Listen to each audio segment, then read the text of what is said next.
Hello everyone watching at home, you're with Adelaide Eternal. This is Sarven McLinton in the booth with Beckett, Wolfe. G'day guys. We are bringing you our Adelaide Eternal Highlander Challenge. This one is round 3 and we have, on the left we have Douglas Coff and he's on Gruul Moon, which is a sweet, sweet brew that I can talk to you about in a second. And then on the right we have James Arthur, who is on Grixis Control. Now James is one of the previous Highlander Challenge winners and he won the one, what was that, end of last year? Yeah, right? So he's our reigning champ. Yeah, so we won't ruin the result, though, so we'll go to the end of the tourney and tell you all about it. But he is on Grixis, and obviously he's a Grixis lover. He's keen on the black, blue and red combo. So if you haven't seen this deck before, go into the 7-minute 7-point Highlander series and you can check out Kespile or Grixis Control. And essentially it is very similar to the kind of control deck that you would see in Modern, but it's just gassed up, right? Yeah, it's pretty gassed up. I think we've done deck techs on it before, as Sarv said, so feel free to go and check out the deck tech on it. Should we check out this Gruul Moon list? Yes, Gruul Moon. So Douglas Coff, champion that he is, decided to pick up one of the brews from the 7-minute 7-point series, and I don't know the result of this match, but he went really well. He came 7th place. So in a field of 30 people, this budget list, which can be literally built for 1/10 of the cost of most other, 1/20th of the cost of many other. Well, I think it's decks, really interesting. I saw a lot of those 7-minute 7 points, and this was my favourite out of all of them. And I didn't even realise it was a budget list, so to speak. So do you want to talk us through it, Sarv? It's one of your brews. I will give you a 1-minute précis here, and then we'll link you to the full deck tech in the comments below. So essentially what it is a kind of dragon stompy type deck where you want to ramp out a Blood Moon or some other kind of lock piece on turn 2. And you do that via Mana Dork. So instead of using vulnerable fast mana, like Simian Spirit Guides and the like, which you would have in Dragon Stompy, instead you use Mana Dorks. So this allows you to have an entirely different engine, which is a mid-range game. So you've got the familiar value package in the form of, Bloodbraid Elf and Huntmaster of the Fells. But you've also got cool value cards like Ramunap Excavator paired with Land Destruction. And you have things like Vengevine, which you can play off things like Bloodbraid Elf cascading into Strangerroot Geist and then flipping out the Vengevine from your graveyard and hasting in for a massive amount of damage. This is totally one of its sub-themes, so it gets to play that mid-range game. Then its final alternate form is that it has a combo package in it, and via Natural Order and Green Sun Zenith, Birthing Pod and Court of Calling, Fauna Shaman, Survival of the Fittest, you can use Survival, for example, to pitch your Vengevine to find value cards, or you can use it to pitch Vengevine, find combo pieces, win the game via the Malira combo, and your sack outlet is instead Varol's the Scar Stripe instead of Viscera Seer, because you can find it because it's green for Green Sun Zenith and Natural Order. And last of all, if you just like to make that play from Elves in Legacy, you get to survive. You get to use Natural Order to ramp out Rurik Thar, the Unbowed, and make every control opponent cry. So that's basically it. And there's Chandra and there's Titania. There's all these cool other little sub-themes in there, including the Punishing Fire Recursion combo. So if you want to check it out, go look in the list, the link for the deck tech, and you get to see all the cool interactions. Well, let's get down to the games. But yeah, what an interesting deck. And it's only red-green, so 2 colours, and it's got all those things going on, Yeah, so they just rolled their dice now, and that was, that's definitely James Arthur on the play because he got the double 6s. Yeah, probably can't beat that.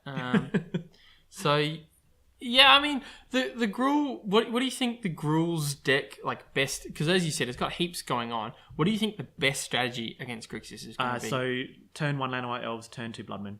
So you think yeah. But, 100%. I assume it's not going to be able to outvalue, so it doesn't really want to go for that mid-range. What I really like is the Vengevine in there. I think that's sweet. Vengevine's a great way to hurt control players because it's got haste and it triggers off just casting your second dude. So you just cast a Mana Dork, late game Mana Dorks, which normally are bad. Then you return your hasty guy that attacks them. It's really, really sweet. So Creeping Tar Pit from James Arthur. And this is where we see whether or not there's a mana dork. If there's a mana dork, then we're going to have a pretty good turn 2, I think. Yeah. Obviously, I'm not biased here at all in which deck I want to win. I don't know the result of this specific match, but I do know that Douglas did end up going really well. We chatted about the deck and we chatted about what was working well, and he really enjoyed it. So yeah, Noble Hierarch on turn 1 is always sweet.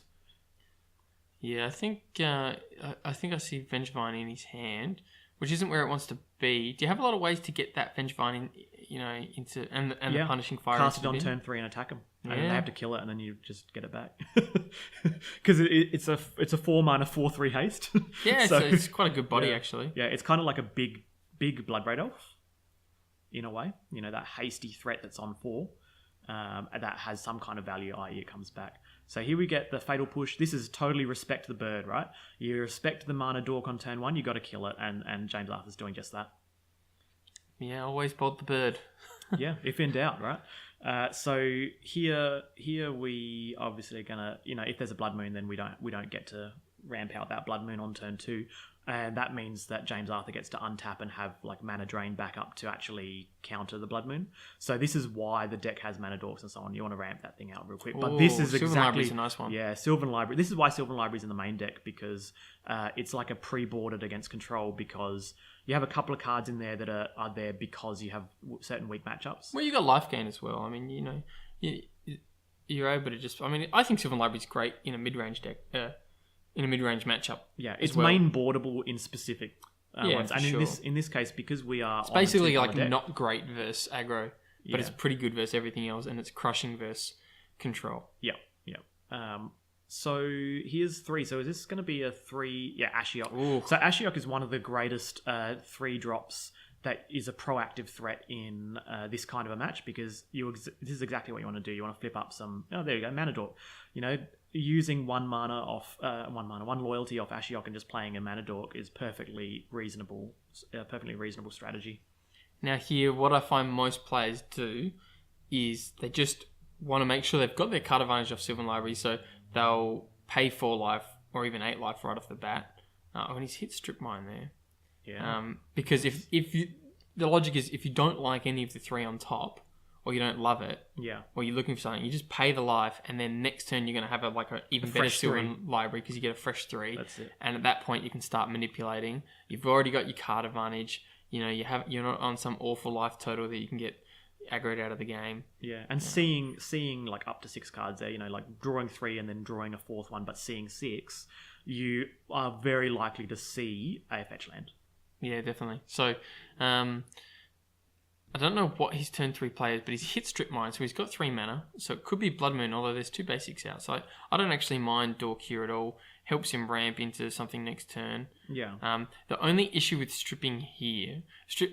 Stripping's very good with the Dork because you're going to be up the mana because you've got your Dork. But the problem is stripping always slows the game down. Yeah, and also... And when he's got the Ashiok. Exactly. So when he's really...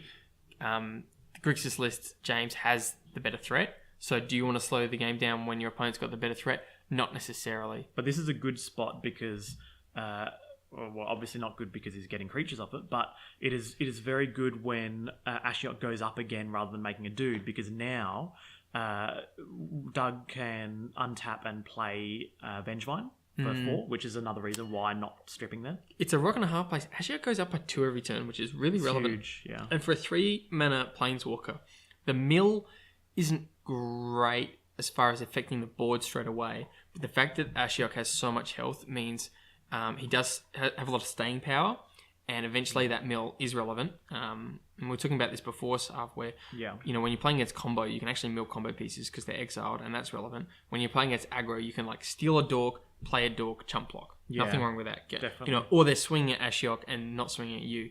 So he's actually surprisingly good in a lot of matches, and in the control mirror, he's just a 3 mana threat. So definitely, I think strips here is really good if there's a backup. Yep, because what you do is you go, okay, I'm going to take you off your counter spells, take you off mana drain here because there's no double blue anymore.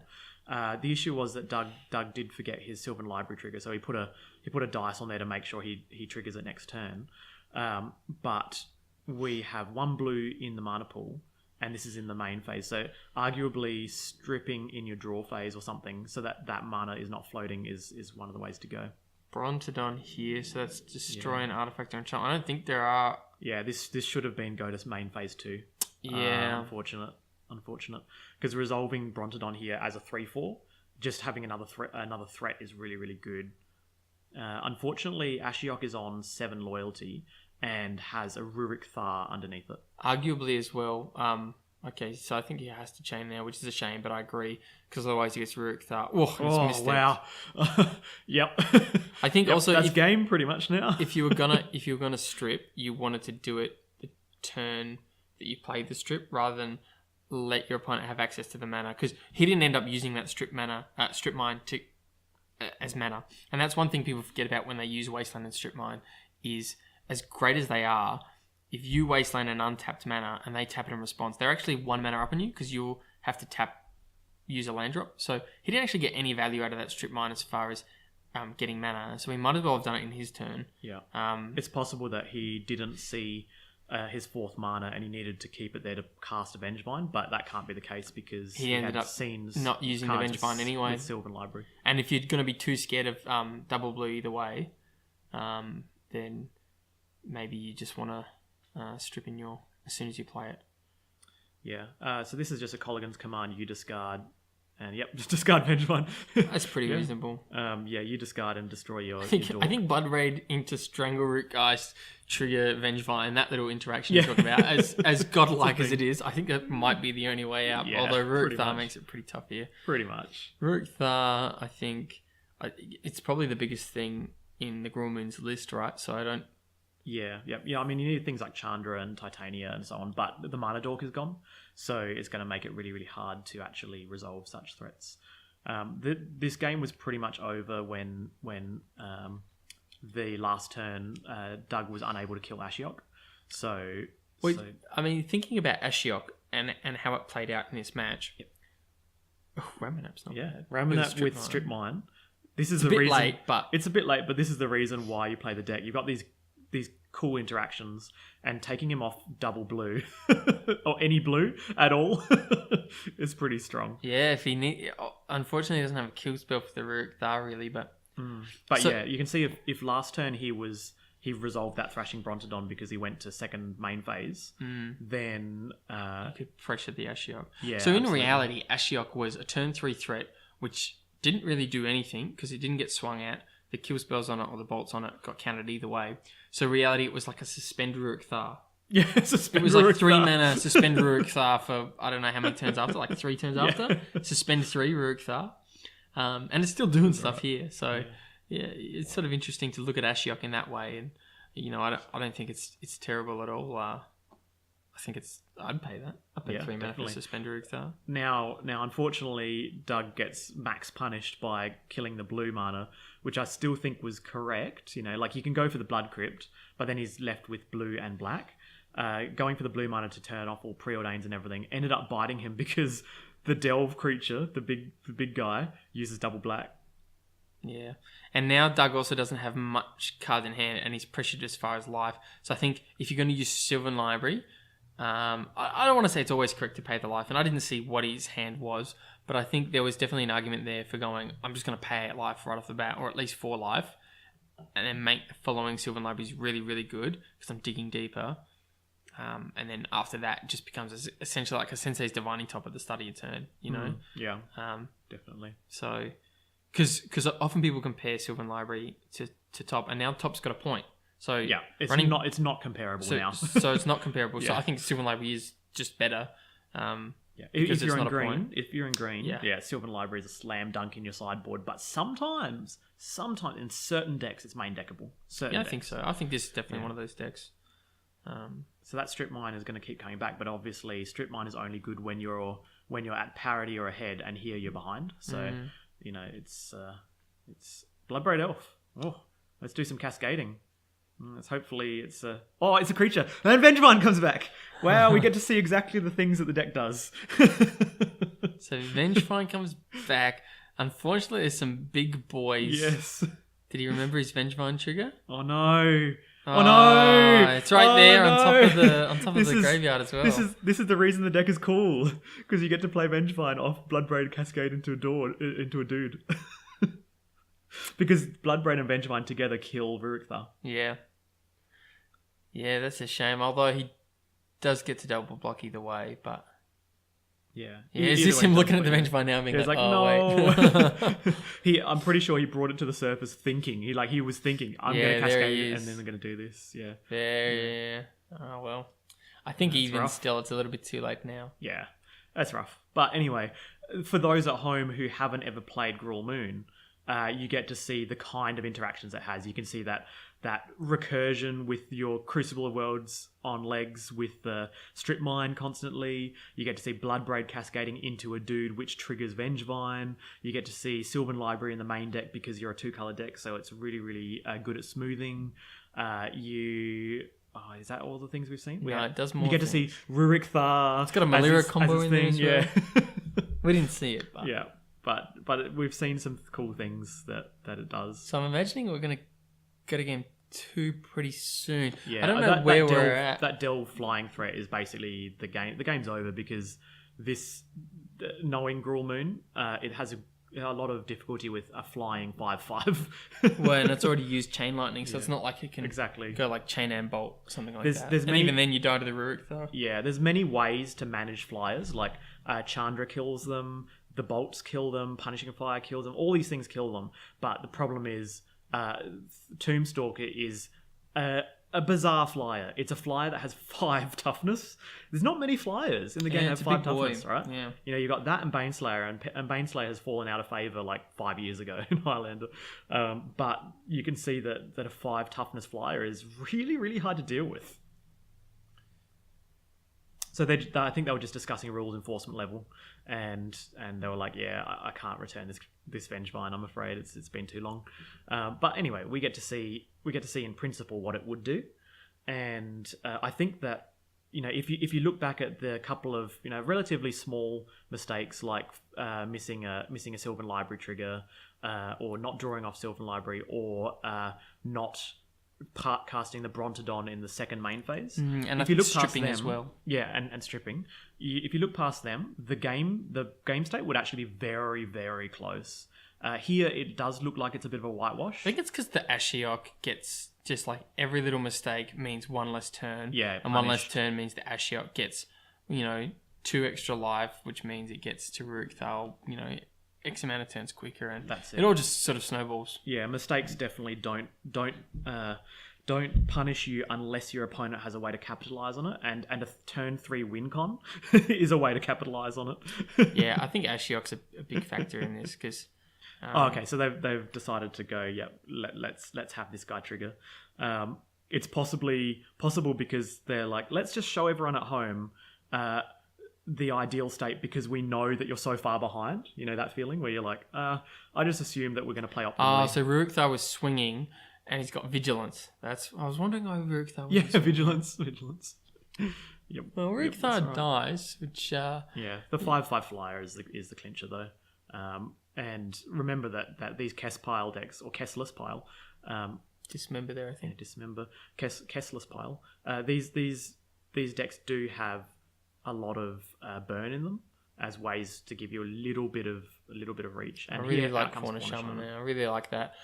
Obviously, he can't activate it. It's just a 2/2. Oh yeah, it's a good blocker. But you know, I think he knows the game's not going to go that long. Well, presenting lethal by attacking with 2 things means that Llanowar Elves has to stay back and chump, which feels bad. Yeah, I think that's a really smart play from James. You know, your instinct would be, I don't want any of these creatures. I'm just going to uptick, keep Ashiok alive, because, you know, Ashiok's great. But I think that's really good, as you say. Now the Llanowar Elves can't tap for mana. Now you present lethal, and you just get some dumb idiot on the ground that, you know... Yeah, just Grizzly Bears here. And I'm an advocate of using Ashiok when you can. And a lot of the time people try and build up, you know, just keep exiling. Okay, let's keep exiling your deck. But sometimes when they've just got a mana dork, just play the mana dork. And then you exile something else that's also, you know, not very interesting. Play the thing that's exiled, you know, because then you know that you're always going to have value at some point. And, double spell.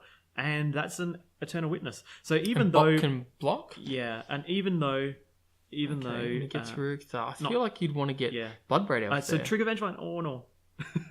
Yeah, so that's why he played his two creatures. so he could have is 'cause triggered can trigger Vengevine again. And I feel like you'd want to get Bloodbraid Elf there. So if he'd gone trigger Vengevine, because the Tombstalk was tapped, right? Yes. So he could swing at Ashiok, which would force either Fauna Shaman to block or would kill Ashiok. And I definitely don't think you want to get Rurik Thar there because you can't cast Rurik Thar. Yeah. You get to chump block with You can birds. cast it next turn, but you have to block here. So yeah, But actually, if you trigger the Vengevine and you swing at Ashiok and he blocks, then he doesn't have lethal anymore. So you actually get to survive another turn. and you probably kill Ashiok, or you kill his thing that's presenting lethal. So yeah, this is where, like, imagine if the Vengevine is on the battlefield right now. Tapped. Yeah. Tapped because it's just attacked. Yeah. Then you go to 1, but Ashiok is either dead or they don't have a creature there. Ashiok is dead there because otherwise you just have the Eternal Witness to now bash into Ashiok. So, yeah, it's about those triggers, and with the triggers in, the game is really, really, really close. So, and I think having another one, having Bloodbraid Elf in your hand here instead of having because you can Bloodbraid Elf into just a castable threat, right? Yeah, definitely. At this point, you just want to spam out some things, and then possibly Bloodbraid Elfing into a removal spell is pretty sweet. So let's see what this card is. Yeah, that doesn't work. Unfortunately, a 1/1 Dryad Arbor does not work here. Not ideal. But yeah, imagine if that card in the other thing about Bloodbraid with Sylvan Library is you can set up your library so that you cascade either into the thing you want, or if you see like 2 bad spells on top which cost more or are lands, you can put those on top and cascade them away, so you're almost bottoming them. You can also Bloodbraid Elf with Strip Mine active to just strip the last mana source, one of the other mana sources, and just say you're never going to be able to cast a spell, and eventually I'll find an answer for that. I find an answer for the Tombstalker, and then you can't do anything. Yeah, so I think there was an out here where he does like keep the Strip Mine lock on. He gets rid of Ashiok with that Vengevine, and he gets another turn. Yeah, and you can see that even though so Kespile is the tier 1, takes no prisoners. Takes no prisoners. Yeah, it's the premier tier 1 control deck, right? Yeah. And this Gruul Moon is a budget deck that can be built on Pocket Change, and aside from a few little stumbles here and there, if those in an alternate reality where some of those little bits and pieces didn't kind of amass, it would actually be tangoing with the premier deck in the format. I think more than that it's the premier deck, is that I think you do need to have super tight plays, and it's hard for the Gruul deck because the Gruul deck hasn't been around long. This is probably its first competitive game, so it's not like there'd be a huge amount of practice going in from Doug's side for this deck specifically. I'm not exactly sure the level of practice he put in, but it's a fresh deck, it's a new deck, people don't really know. And as you said, it's got a lot of working moving parts. So, I feel like you can definitely get games off this Grixis list, but you gotta be very clean with your mana, very crisp with your mana, and utilize and be very efficient. So, it's a shame, but we did get to see a lot of the parts, and this is only game 1. Yeah, that's it. So. At least you get to see how the deck kind of works, and you got a few highlights there of why the deck is that way. Like, even without Survival of the Fittest and without Fauna Shaman, you still get to do crazy things with Vengevine and Eternal Witness. So many times, you cast Eternal Witness triggers Vengevine. You play Eternal Witness and you return a Fauna Shaman, and you play the Fauna Shaman, then you trigger Vengevine. Like, there's so many cards in the deck that trigger Vengevine. It's great. Yeah, I mean, I wasn't thinking there'd be too many, but Eternal Witness is another great example. Going like Eternal Witness, get back an idiot, play the idiot, trigger Vengevine. Here's 3 permanents on the board, 1 with haste, and that's it. I made with the Strangle-Root Geist as well. It's also got sort of a very aggro vibe to it. It can have an aggro draw at the very least. I definitely built the deck thinking. I looked at the points list and I'm like, Survival of the Fittest occasionally gets played in Highlander, but it doesn't really get played that as much as I think it should, given that it's an amazing card. And I wanted to build something with survival, and I'm like, what's the one thing that pairs with survival really well? Oh, Vengevine. Okay. And then I started making this deck, and then I realized that it's kind of a dog to good good combo decks and control decks. What do combo decks and control decks hate? They hate Blood Moon. So I can ramp out a Blood Moon on turn 2 and then just take the Dragon Stompy principles. And then I was like, okay, well, how do I win from behind? Because oftentimes you get a red deck or a green deck, which are notoriously the two worst colors, right? And the problem is when you're behind, and it's really, really hard to get in. You can use a value package against other value decks, but most of the time, if you get behind, you don't get back ahead. So I was like, well, we need a combo. So then I put in the combo package, and the rest is history. What do you think we're doing with sideboard here, sir? Well, it's pretty linear for James. He brings in the Wrath effects, and he takes out dirtly cards, like, anything that dirtles. Do you think he's a bit scared of that Blood Moon in Game 2? Well, the thing is, I think... okay, so he's siding out Brontodon and a Lightning Bolt or a Chain Lightning or something like that. Rexage as well. Rexage. I'd agree with that. And what's he bringing in? Choke and the Pyroblasts and so on. Yeah, seems good. Yeah. So the Pyroblasts are generally there to just kind of hiccup your opponent. So they go Preordain turn 1, you just Pyroblast it. And then on your turn 2, you play Blood Moon. Like that's generally what you use them for. So don't be conservative. A lot of the time, people with these kind of decks, they're like, okay, I'm gonna use it and I'm gonna protect this thing, and just don't think that way, because if they have the nuts, they have the nuts. But for you, if you're able to get free wins by being really, really aggressive, so you go, okay, well, I'll Pyroblast your Preordain, and then I'm gonna cast a Blood Moon, and they go, oh no, I have literal 0 answers for this, and that's the end. End of the game. That's all she wrote, right? Or you get it countered. They Force of Will it, so they're down on cards, and you go, okay, that's fine. Now my value strategy is going to kick in, and I start to just play Huntmaster of the Fells, and all the other kind of things that just get you value. Bloodbraid Elf also there is a nightmare to control decks. Before we start Game 2, I just want to make a note of that Eidolon of the Great Revel in the sideboard. I think that's sweet. Is that for Storm? Yeah, so that's against Storm because you're a dog to Storm, but I didn't want to play Mindbreak Trap. So instead, I play Eidolon, and then what you can do is you can Fauna Shaman for him, Survival of the Fittest for him, Court of Calling for him, and Birthing Pod for him. Yeah, so obviously they're not able to storm that amount without damaging themselves before they get there. So I think that's a really interesting one. Do you think it's got any other matchups where you think it might be relevant, like a combo deck that you just want to be fast against? Yeah, sometimes you basically bring it in against every single combo deck. And then some control decks, some of them, not all of them. It just depends on the kind of strategy you're playing at that time, and yeah, I guess I think that if you want to side in Artifact Hate instead in that against that control deck, maybe. But yeah, I could see it coming in here against James. To be honest, I don't think it needs to. But cards like Thorn of Amethyst, Pyrostatic Pillar, and so on, and Eidolon are great against your bad matchups. And you've got a lot of good stuff already, like Choke, yeah, Vexing Shusher, and Pyroblast. Yeah. So this is Wall of Roots turn 2. Oh, he kept a 1-lander. Was that a 7? Yeah, I think it was a 7 with a 1-lander. Yeah, but I guess I don't know. But he's got the dog and he's got the wall. I don't think it's terrible. Against Grixis, because it's dog. Yeah, I guess. Like, what's your game plan? You go, okay, so I get a 1-lander. I don't draw another land, but I have a Wall of Roots. Maybe I get a Blood Moon on turn 3. He got a land, so it's okay. He didn't get too punished by it. But usually because you've got so many constellations of better 6s, you just mull it. It's an interesting one. He's guys.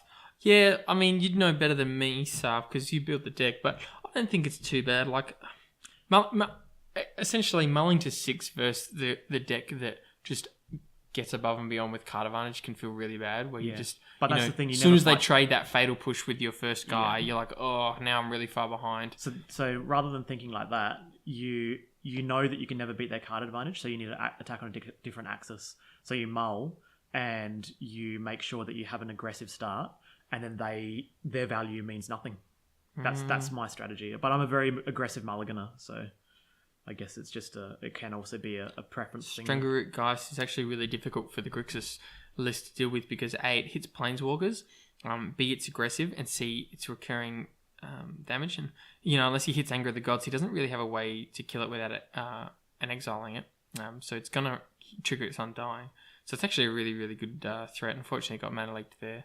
Yeah, Mana Leak is the cleanest answer that James wanted there, and it worked out really nicely against the Strangleroot.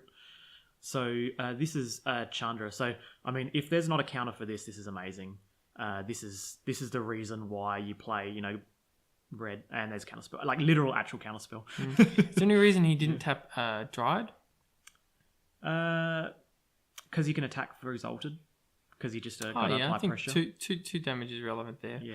0/4 walls. Yeah, what do you think's more relevant, having the wall counter or having the 2 damage? I think getting your opponent to 16 this early in the game is necessary. Because you're not going to win if you do nothing. I guess one way of looking at it is if wall has 5 toughness and each counter trades for 2 damage, that's 10 damage in the long run, right? On average, Yeah, that's one way of looking at it. And would you just sack that guy to do 10 damage? Maybe. Yeah. That's what I'd be doing. So yeah, I think Doug's in the right mindset there. So now obviously we've got the fear of Cryptic Command is there and so on. So you just got to keep applying pressure, applying some damage, and forcing your opponent to do something.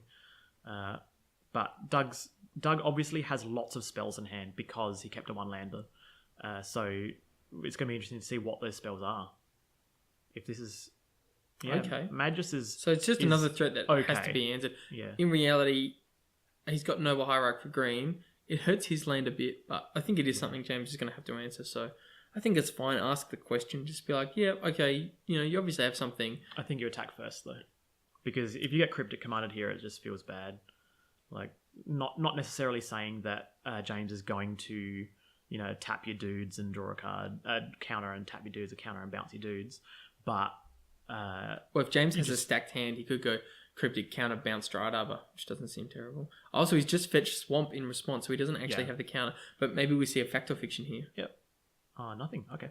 Sometimes a Lightning Bolt as well is an answer for it, but here James is on blue, red, black. And you can generally cast most things in the deck with that. That's right, and he does have a lot of kill spells. So I guess maybe I was wrong. It's not, it's not Blood Moon. It's not something you do have to answer. Is this Colligan's Command? Because that would be.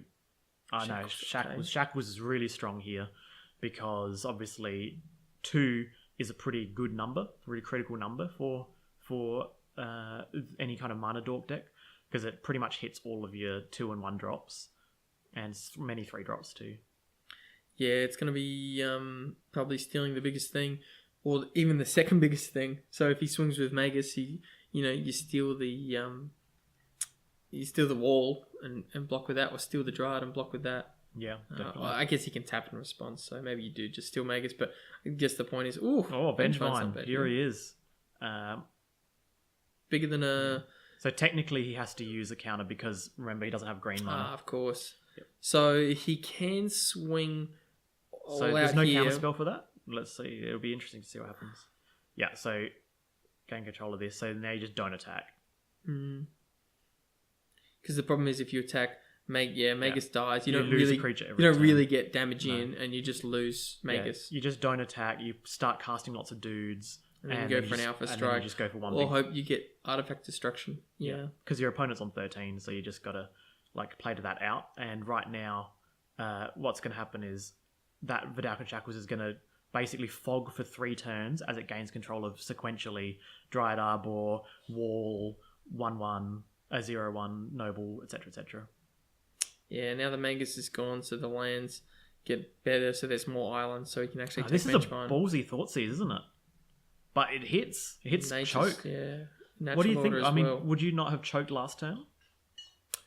I reckon I'd probably choke. I think the logic the reason he didn't choke is because he saw the islands were untapped, but you have to assume the islands are going to tap eventually. Yeah. And what you're scared of is Shackles, so you go, well, I can't beat Shackles. Yeah, and this because you choke, and then they go, well, I can't activate Shackles. Because I think he wanted to get the pressure in, but as we know, Shackles beats the pressure. Shackles essentially fogs, so he should have gone, no, I don't want to do that. I want to play choke, and I think it's the same logic as when he tried dropping Magus, and we were expecting a counterspell, and he didn't have it. You should just go, look, yes, I really want this to resolve. I want all my cards to resolve. I've just got to jam. That's The You reason the gotta play the blue lock is pieces. up is because of shackles. It's not because of counterspell. Wishful thinking maybe, but I think you just got to go for that. Yeah, the mana was just open for shackles. But he didn't take choke. He took natural order because I guess he's scared of Well, which is fair. He's probably just counters. Well, no, you counter the natural order in that instance. So yeah, I mean, if he takes natural order, then he's probably telegraphing he doesn't have a counterspell. In which case, Pretty hard for jam. Grixis, especially to get rid of a choke once it's in. It doesn't have much enchantment destruction. And that's why you've got a good control matchup in Gruul Moon, because you've got three enchantments that lock their mana, and then you've got a variety of other enchantment-based things that they can't interact with. Survival of the Fittest, Sylvan Library, and so on and so forth. So the deck's built to make sure that it's got a decent control matchup. Yeah, I really like playing choke there. I think that gets back in the game, and then if the Magus eventually goes, it actually almost makes the choke better because now there's more islands around. Yeah. You can basically you can play Vengevine anytime, but there's only a window where you can play choke and Magus of the Moon. That's and right. Blood And if Moon, Vengevine and isn't getting its damage possible. in, then there's not much point in doing it. Yeah. So if it lined up the other way, if he had played choke instead of Vengevine, this game would be dramatically different because the Vidalcan Shackles would not be operational. Yeah, That and particular turn. now it's just going to fog forever. It's the same logic, you can't swing into it because you just take the chump blockers. You're essentially killing your own guys. Yeah, that's it. So yeah, I mean, it's a bolt, but the bolt is essentially a Boris charm to the face, right? Yeah, 3. You want a 3 damage. 5 damage to the face. Yeah. Oh, he's still getting in. To be fair, he's still getting in. Yeah, definitely. I mean, But I think the shackles will take over. Yeah, I think It's got only 3 islands, so it can't take the Vengefine yet, but can take the wall. Do you think there's a world in which you swing with wall there so that he can't steal the wall, so that you can tap in response? yeah. Right? I mean, does it have defender or not? I don't know. I'm not sure. We'll I guess find out. don't all balls have defender? I guess, so maybe I I'm guess wrong. Yeah, I guess. But if it doesn't, I think. But hypothetically, if that hypothetically, I think swinging there is correct. So this is a Serum Visions, and I can see something with a Soul Tie symbol on it, right? So, and he's keeping both, so that's obviously going to be some kind of, either a big threat like Tasigur or a Delve spell. So does he still have choke in hand? Yeah, his choke's still in hand. Why didn't he cast it that turn? Because he wanted to bolt. He wanted to attack with the 1/1? No, that's fair. No, I think choking earlier is good though, because once you choke, you're more likely to be able to resolve those spells. Well, he could have played choke as well if he didn't attack with the 1/1, right? So, because then you use a counter. That's true. And That's true. So I think I feel like choking is better there because then, the shackles can't just keep doing it. Obviously it can tap its non-island lands, but you are choking your opponent of mana, so you're less likely to get things countered. And I think that's it. And now that the Vidalcan Shackles is operational, I mean, here's a question, right? Regardless of whether or not you're playing around counterspell, forget that for a minute. Do you or do you not play choke earlier, or do you wait until they tap out? Because for me personally, I play choke as early as possible, and I just go, well, yeah, you get to tap at some point, but if you tapped out for something, then you still got that anyway. Yeah, so regardless, you get your big threat. Being a green mage, or a red mage, you sometimes need to, get your mindset out of, I'm a blue player and I happen to be playing Gruul Moon at the moment. Don't play like a blue player. Sometimes you need to go. This deck is built to jam turn 2 choke, turn 2 Blood Moon. Like, don't forget what your role is. 4 islands after the volcanic island means Vengevine goes over to James's side, and it's without Bolt left in the deck. I think Titania. It's a good one. There's a Mana Drain. It's not as good as a Mana Drain. Wow. Yeah. So that's 5 colours. I don't think there's really anything he can do. It's just going to be a counter spell there. Now imagine if last turn choke was cast. So that means that there was a dramatic cost to that Mana Drain, and James would have had to do that counter regardless. And essentially, choke was preemptively saying, if you counter my thing, I'm going to Stone Rain you twice. Yeah. So because obviously, I mean, we don't need to keep harping on about it, but choke isn't good once you've already lost the board. And it was the same issue that he had in the first game where he got the Strip Mine combo going, and he could have Eternal Witness Ramanap if he had the time, But, once you've got the Strip Mine combo going, that's fine. but he had the Tombstalker out already, and it's the same sort of thing here. You know, at this point he can drop choke, but he's already lost the shackles, and Strix is just going to really slow down any sort of aggro creature. And as I said, Bolt's already gone, so I don't think there's really much in the way of outs anymore. Yeah, well, the outs are minimal now that there's a 1/1 death touch, and I mean the outs are literally chain lightning you, punishing fire you, and that's a literal out. But I don't know what the rest of the hand is. One card is choke, isn't it? One card is choke, and I still think choke's probably fine to cast here. Your life total is pretty low late, though. You get you actually get done even with an alpha strike, including the Strix. That's 10 damage, so I think it's pretty relevant. Shaman's not a bad draw. Yeah, but definitely. Still choke. Drop that choke. Choke should just be cast there. I mean, it should have been cast about 17 turns ago, but right now on this current board state, it should be cast as well. I think so. And the reason he's at the very not least, casting it makes is James have to think. Yeah, he's thinking you've got a counterspell, and I know choke.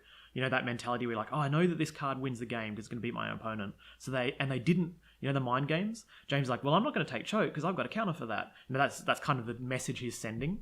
But I feel like Doug's it's the opposite. Oh, I feel when he took natural nature's natural order, he goes, because that's the perfect one to counter because you already lose the creature. I don't have a counter, so therefore if I had a counter, I'd take choke and counter the natural order, and then you lose the creature. So I think that was a huge sign that he didn't have a counter spell. Correct.